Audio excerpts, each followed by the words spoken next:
সেটার উপর ভিত্তি করে কি আপনাকে বিশ্ববিদ্যালয় করার জন্য অনুমতি দেয়নি? না বাস এটা তো আমি মনে করি হতে পারে বিশ্ববিদ্যালয় প্রশাসন কেন অনুমতি দেয়নি বা দিয়েছেন, দিতেই পারে নাও দিতে পারে, এটা তো তার এখতিয়ার।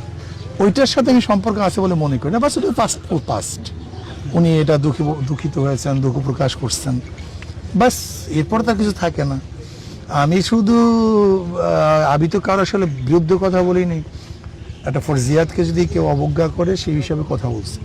আবার যখন সেটা সে সমাধান হয়ে গেছে, আমাদের মধ্যে তার কোনো ঝামেলা নেই, কি কথা ঠিক না? আমাদের আসলে স্থায়ী কোনো শত্রু নেই, স্থায়ী কোনো বন্ধু নেই।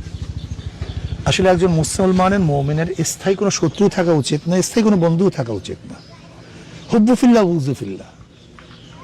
আজকে যদি কোনো অন্যায়কারী তওবা করে সে আমার বন্ধু, আবার আজকে যদি কেউ খারাপ কাজের মধ্যে লিপ্ত হয়ে যায় সে আমার শত্রু। যেহেতু এমপি সাহেব সে দুঃখ প্রকাশ করেছেন, এরপর আর কিছু থাকে না। এটা নিয়ে আমি আর কোনো ঝামেলা করতে চাই না, বক্তব্য দিতে চাই না, এটা ওখানে শেষ হওয়া উচিত।